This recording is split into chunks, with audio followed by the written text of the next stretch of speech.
Imagine standing on the edge of a cliff, gazing at ancient monasteries suspended high above the clouds, surrounded by breathtaking rock formations. Welcome to Meteora, Greece, one of the most magical and historical destinations in the world. In this video, I'll show you everything you need to know to plan the perfect trip to Meteora, including its rich history, tips for solo travelers, where to stay, and how to continue your journey to amazing places like Thessaloniki and Delphi. Let's get started. First, what makes Meteora so special? Meteora, meaning suspended in air, is a UNESCO World Heritage Site known for its incredible rock formations and the 6 active monasteries that remain today. These monasteries were built by monks in the 14th century to escape persecution and live in isolation. Scaling these cliffs without modern tools was a feat of faith and engineering. Meteora is truly a place where history, spirituality, and nature come together. The rock pillars, formed millions of years ago by geological forces, were the perfect sanctuary.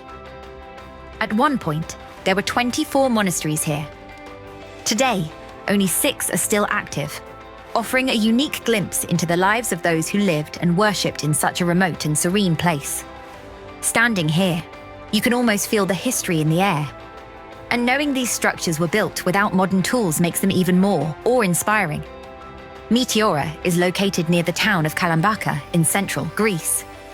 The most convenient way to reach it is by train or car. From Athens, it's a 4 to 5 hour train journey that costs around 20 to 30 euros round trip. Once you arrive in Kalambaka, the gateway to Meteora, you can use local taxis, guided tours, or even rent a bike to explore the area. If you're traveling from Thessaloniki, it's only 3 hours.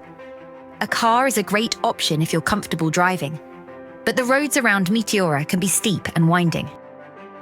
For an overnight stay, you have 2 main options: Kalambaka, the larger town with plenty of hotels and restaurants, or the smaller village of Kastraki, nestled right at the foot of Meteora's rock pillars. Kalambaka is convenient if you want easy access to shops and amenities, while Kastraki offers a quieter, more scenic setting, perfect if you're looking for a serene vibe. I stayed at a charming guest house in Kalambaka. It's the perfect base for exploring, especially if you want to catch a sunrise or sunset hike. Each monastery has its own story. The Great Meteoron is the largest and most famous, housing a museum that showcases the rich history of Meteora. Varlam is known for its incredible views, and the Holy Trinity Monastery, famously featured in the James Bond movie, For Your Eyes Only, is one of the most photogenic. Be prepared for some climbing. These monasteries were designed to be hard to reach for safety, so wear comfortable shoes and take your time. And don't forget the dress code. Long skirts or pants are required, but wraps are usually available at the entrance if needed. The monasteries are more than architectural wonders. They represent the resilience and devotion of the monks who sought refuge here during the 14th century. By living in harmony with nature and dedicating themselves to spiritual practices, they created a legacy that continues to inspire visitors today. If you're a history lover, Meteora's past will fascinate you. Originally, monks used ropes and baskets to pull themselves up the cliffs before stairs were built. And for the adventurous, the surrounding hiking trails are the best way to experience the natural beauty of Meteora while imagining what life here was like centuries ago. Now, let's talk about the stars of the show in more detail. The 6 active monasteries. Each one has its own distinct history, artwork, and vantage points. If you can, plan to visit at least 2 or 3. But if time is short, here's what each monastery offers so you can decide which ones are right for you. Founded in the 14th century by Saint Athanasios the Meteorite, the Great Meteoron is the oldest and largest of the Meteora monasteries. Inside, you'll find a fascinating museum filled with centuries-old manuscripts, religious artifacts, and historical exhibits. Beautiful frescoes that showcase the grandeur of Eastern Orthodox art. The original kitchen and wine cellar, offering a glimpse into the monastic way of life. If you only have time to visit one monastery, this should be it. It's the most comprehensive look at Meteora's history and daily monastic life. Varlam, built in the early 16th century, is the second largest monastery and a marvel of ingenuity. Varlam's vantage points are arguably some of the best in Meteora. Don't forget your camera. Ruzanu is one of the smaller monasteries and is run by nuns. Its location on a narrow pinnacle makes it feel like you've stepped into a fairy tale. Famous for appearing in the James Bond film For Your Eyes Only, Holy Trinity is one of the most remote. If you're craving solitude, Holy Trinity is well worth the extra effort. St. Stephen's is actually a nunnery and is the easiest to access. No steep stairs required. Perfect if you have mobility concerns or simply want a more relaxed visit.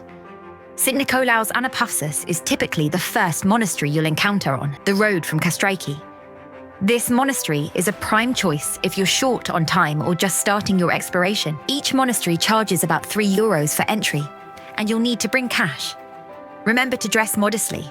Men should wear long pants, and women should wear skirts or wraps, which are usually available at the entrance. Keep your voice low and be respectful. These are active religious sites. After all, after a day of exploring, treat yourself to some local cuisine. I recommend visiting a taverna in Kastraki or Kalambaka and try moussaka or souvlaki. Pair it with saiporo, a traditional Greek spirit, for a true taste of the region.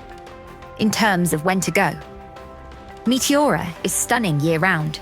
Spring is perfect for wildflowers, while autumn offers incredible foliage. If you visit in summer, go early to beat the heat and the crowds. And in winter, you'll find a peaceful, snowy wonderland. As a solo traveler, I've learned a few things the hard way. So here are my top tips. Footwear. Sturdy hiking or walking shoes are essential. There are a lot of steps and uneven paths. Bring a reusable bottle and light snacks for the trails. The weather can change quickly at higher elevations, so pack a light jacket or sweater. Most places, especially monasteries, only accept cash. Offline maps. Cell reception can be spotty. Download an offline map of the area just in case. After Meteora, consider heading north to Thessaloniki, Greece's second largest city. It's a vibrant blend of ancient history and modern culture. From its iconic White Tower to the buzzing Ladardadika district, Thessaloniki has something for everyone. I have a whole video on Thessaloniki with tips for exploring this incredible city solo. Make sure to check it out after this one for more inspiration. Another fantastic destination after Meteora is Delphi, the ancient sanctuary once considered the center of the world. Known for the oracle of Apollo, it's steeped in mythology and history. I'll be sharing more about my journey to Delphi in an upcoming video. So hit that subscribe button and turn on notifications so you don't miss it. Meteora is one of those rare places that combines natural beauty, spiritual significance, and history in a way that leaves you completely inspired. Whether you're here for the views, the culture, or just some peace and quiet, it's an unforgettable experience. Thanks for joining me on this journey through Meteora. If you found this guide helpful, give it a thumbs up and subscribe to my channel, Solo Travel 1974, for more adventures around Greece and beyond. Have any questions or your own Meteora tips? Drop them in the comments below. I'd love to hear from you. Safe travels, and see you in the next video.